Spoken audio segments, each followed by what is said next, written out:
Hello to everybody. Welcome to your Friday, and being so means it's time for a brand new Speaking for Him podcast. I'm Adam McNutt, alongside the host of the program, Andrew Gomison.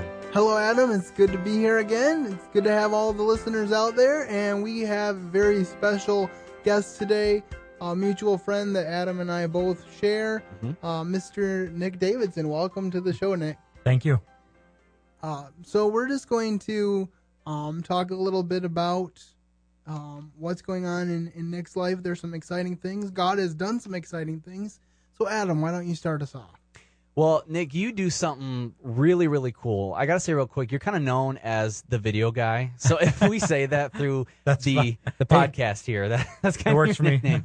His real name's Nick, but he's a great guy, and I've had the pleasure of working with you on Ignite Radio, another program I help out with. And I want to know a little more about exactly what you do and everyone listening out there as well with that video production stuff.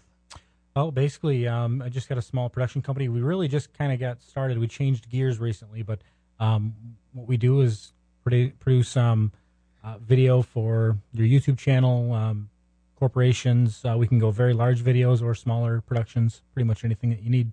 Very cool. How long have you been doing this for? Well, I was doing an aerial photography, an aerial video business with remote control helicopters for a while. But we moved away from that, and we just changed gears. But in the meantime, throughout that couple, 2.5 years, we were doing regular video production as well. So we're kind of changing gears and focusing all of our attention on the video production now. All right, very cool. How can people get info about your business, Nick?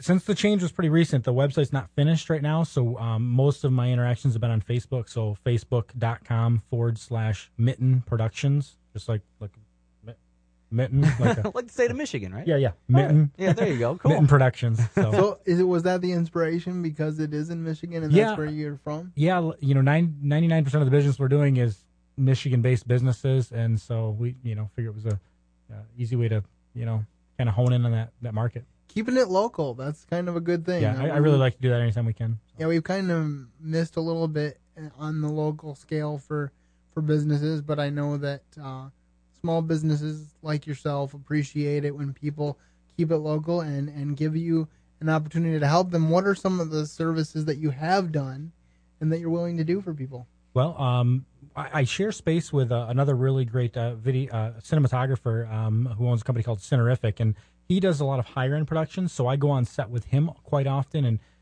companies like Zondervan and, Steelcase, some large organizations like that is folks that he works with. So I'm on set on some of those things now and then. But also I've worked with smaller sized companies as well around West Michigan. Just different YouTube commercials. Some of them I can't mention because some of their stuff is not released yet. But so a few different local companies. Well, that must be cool to get in on the ground floor like that. Yeah, it is fun. So we're here to talk about more than your business. But as an introduction, can you tell us a little bit about your family? Yeah, I've been married for 13 years to my wife, Jennifer. We have 3 kids. My son, Noah, is 10. My daughter, Sarah, she is 5.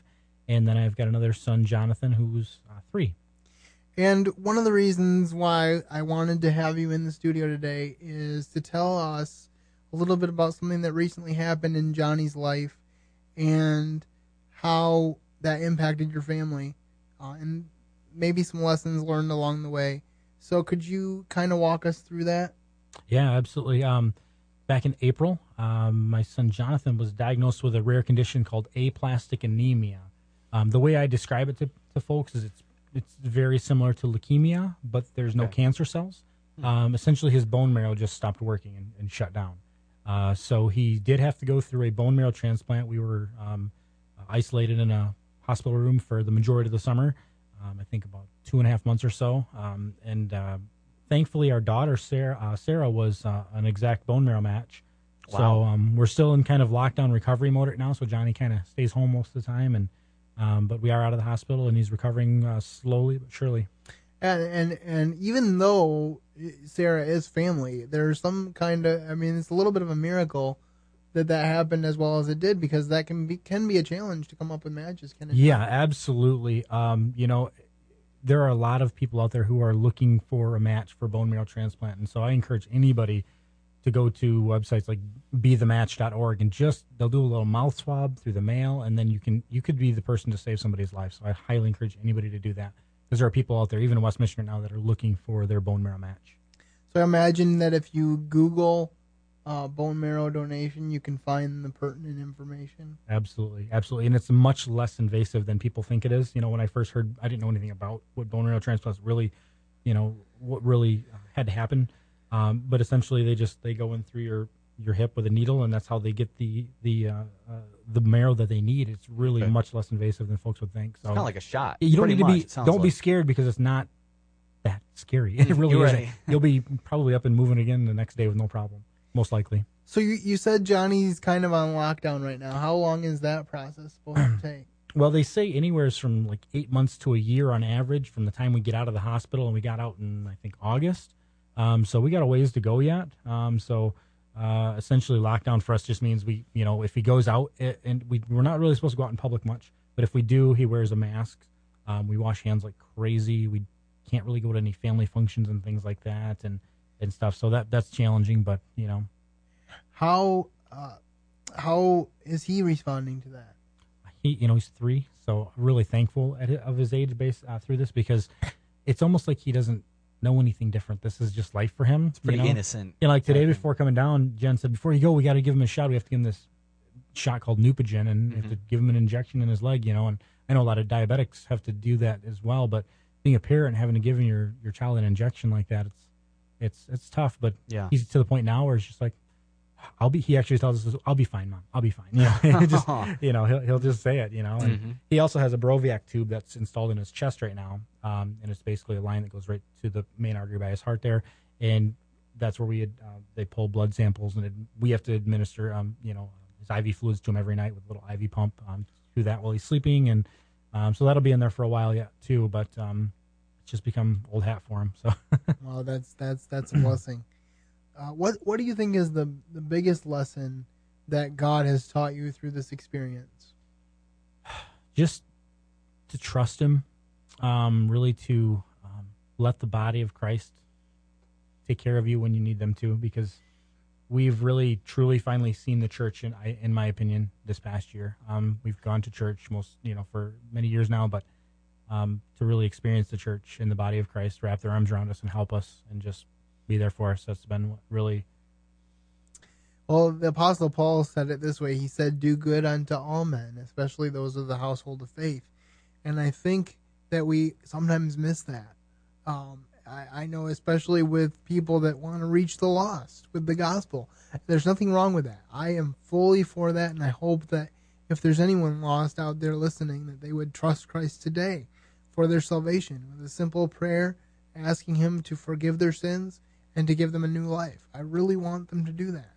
But I think that we really need to pay heed to the first part of that verse, which is, or the last part there, which is, especially those of the household of faith. I think sometimes we're so outreach-oriented that we miss our inreach. So it's encouraging to hear from you that in your church family there's been a lot of inreach going on your behalf. So, absolutely. So I just want to share, in closing, make sure that you look up Nick's business. Can you give us that business information again? Yeah, for right now, the Facebook page, facebook.com/Mitten Productions. That's the easiest way to get a hold of what we're doing. All right, so make sure that you get on that Facebook page, like that page. While you're at it, go ahead and like the Speaking for Him Facebook page. We're 13 likes away from a giveaway, and we will be announcing the winner here on the Speaking for Him podcast. So please do that and get interacting on that page. Ask questions about our topics, suggest new topics. Let us know what we can do to help you, because we are here for you. As I close, I just want to share this verse from 2 Corinthians 12:9 and 10. Paul said, this is Paul talking about Jesus' response to him about his thorn in the flesh. He had asked the Lord to remove a thorn in the flesh 3 times. And God said this, my grace is sufficient for thee, for my strength is made perfect in weakness. Most gladly, therefore, will I rather glory in infirmities, that the power of Christ may rest upon me. Therefore I take pleasure in infirmities, in reproaches, in necessities, in persecutions, in distresses for Christ's sake. For when I am weak, then I am made strong. Nick, thanks for being here today. Thank you. We really enjoyed it. For Adam McNutt, this is Andrew Gomison with the Speaking for Him podcast, saying have a wonderful weekend, and as always, keep serving the best of masters.